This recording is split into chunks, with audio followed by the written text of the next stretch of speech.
오늘의 말씀은 디도서 2장 1절부터 15절까지입니다. 6절까지만 읽겠습니다.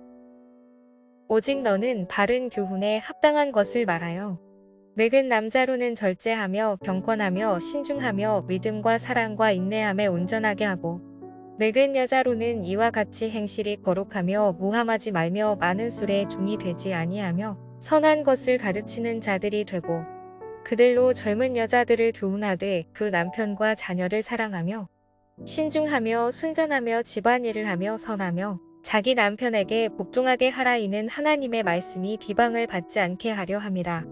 너는 이와 같이 젊은 남자들을 신중하도록 권면하되. 여러분, 어제부터 살펴본 이 디도서는 어제 말씀드린 대로 우리가 신앙생활을 할 때 유익이 되는 성경인데요. 여러분, 오늘 사도 바울은 디도에게 바른 교훈을 가르치라 말하고 있는데, 오늘 우리도 그러한 교훈을 통해 바른 신앙생활을 하며 나아가야 될 줄 믿습니다. 여러분, 앞서 말씀드린 대로 사도 바울은 크레타 섬에서 사역하고 있는 디도에게 편지를 보내며 오늘 본문 1절에 바른 교훈과 합당한 것을 가르치라 라는 말을 전하고 있습니다. 여러분, 한마디로 복음에 합당한 삶을 살 수 있도록 가르치라는 거죠.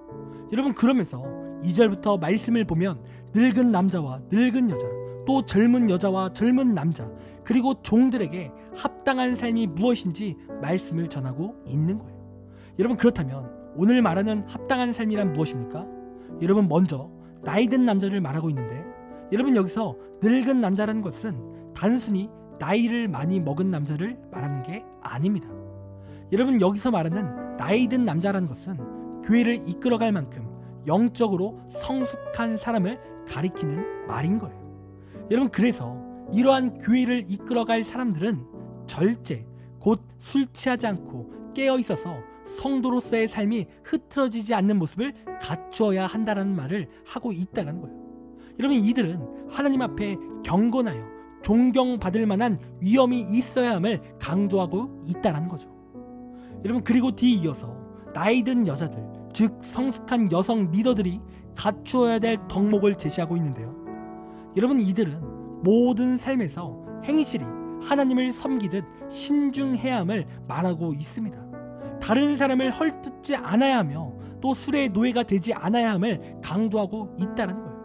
여러분, 그리고 그렇게 말하는 이유는 무엇이냐면, 당시 크레타 섬에는 여성들이 쾌락을 추구하며 술잔치를 벌이는 문화가 있었기에 먼저 선행을 하며 직접 실천적으로 선생이 되어야 함을 말하고 있는 겁니다. 그리고 이러한 리더들에게 훈련받은 젊은 여성들은 남편과 또한 자녀를 사랑하며 또 신중하며 순전하며 집안일을 하며 또 남편에게 복종하라는 말씀을 함께 주셨다는 거예요. 여러분, 이 말씀은 남녀 차별의 이야기를 하는 것이 아니라 당시 사회적 책임을 잘 지키라는 말씀을 하고 있다는 거예요. 그러니까 신앙생활을 한다고 자신의 책임을 등한시하여 하나님을 비방케 하지 말라는 뜻인 겁니다. 그리고 젊은 남자들에 대해서 권면을 하고 있는데, 이 젊은 남자들은 신중하도록 권면하고 있습니다. 책망받지 않도록 건전한 말을 해야 함을 강조하고 있고, 또 부패하지 않도록 선한 일을 하며 살기를 권면하고 있다는 거예요. 여러분, 그리고 마지막으로 사도 바울은 종들에게 권면을 하고 있는데요.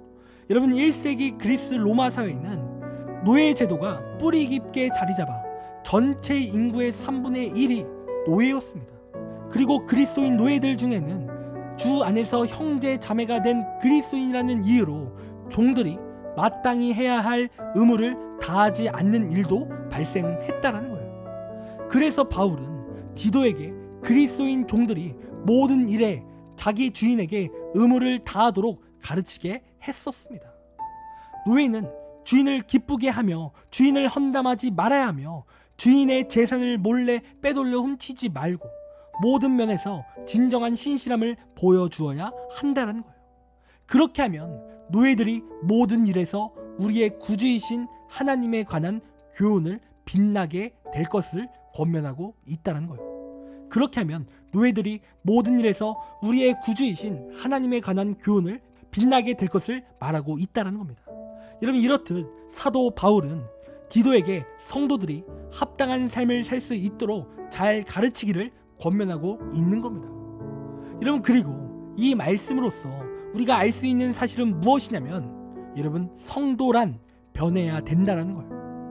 여러분, 지금 사도 바울이 권면한 부분이 굉장히 다양하지만, 여러분, 그럼에도 불구하고 공통된 주제는 무엇이냐면, 은혜를 받았다면 변해야 된다라는 거예요. 이전처럼 똑같은 모습으로 죄와 가까이 하는 삶이 아니라 성화를 이루어내는 삶을 살아야 한다라는 거죠. 여러분, 그리스도인은 말만 뻔질하는 사람들이 그리스도인이 아닙니다. 말만 뻔질한다고 참된 그리스도인이 아닌 거죠. 여러분, 진정한 그리스도인은 하나님의 말씀을 따라 성화를 이루어내는 삶을 살아가는 자들이 진정한 그리스도인이라고 말할 수 있다는 거예요. 여러분, 이 땅에 왜 교회가 왜 욕먹습니까? 이 땅의 교회가 왜 점점 권위가 떨어집니까? 여러분, 그 이유는 내가 아직도 은혜 받기 이전의 모습처럼 살고 있기 때문에 그래요. 아직도 죄 가운데 있는 거예요. 내가 은혜 받았는데 아직도 욕심을 쫓고 아직도 미워하는 마음을 품고 살고 있기 때문이라는 거죠. 여러분, 우리가 진정한 그리스도인이라면, 여러분, 우리는 남의 모습을 먼저 보는 것이 아니라 내 모습을 이 시간 먼저 봐야 될 줄 믿습니다. 그래서 내가 아직도 변하지 못했던 죄는 무엇인가를 봐야 되고, 이제 성화를 이룰 수 있도록 우리가 간구해야 된다는 거예요. 여러분, 우리가 이제는 오늘 사도 바울이 권면했던 것처럼 변해야 된다는 거예요. 우리가 하나님의 말씀을 들었다면 그 말씀에 순종해야 된다는 겁니다. 여러분, 그것이 그리스도인의 합당한 삶의 모습인 거예요. 여러분, 그러므로 이 시간 하나님을 진정으로 믿는다면 합당한 삶 가운데 살기를 간절히 원합니다. 말씀에 반응하고 또 성화를 이루어내는 귀한 삶이 되기를 간절히 원합니다. 적용 질문 드리겠습니다. 말씀을 듣고 나는 얼마나 그 말씀에 반응하며 살아가고 있습니까? 시간 기도하겠습니다. 하나님, 우리의 삶이 말씀에 반응하며 죄를 두려워하며 하나님 앞에 살아가는 참된 그리스도인의 모습이 되길 간절히 원합니다. 그냥 무늬만 그리스도인이 아니라 진정한 그리스도인 되기 원합니다. 하나님, 은혜 주셔서 내 삶이 성화를 이뤄내갈 수 있도록 하나님 인도하시고 함께하여 주시옵소서. 성령으로 함께하여 주시옵소서. 하나님, 그리하여 내 삶을 통해 주님 영광 받으시고 주님의 기쁨이 되게 하시고 또한 내 삶에 풍성한 하나님의 은혜가 넘칠 수 있도록 인도하여 주시옵소서. 하나님, 모든 것을 주님께 맡깁니다. 감사하며 사랑이 많으신 예수님의 이름으로 기도드립니다. 아멘. 이 시간 우리 함께 1분 동안 말씀을 생각하며 함께 시간 기도하기 원합니다. 기도하겠습니다.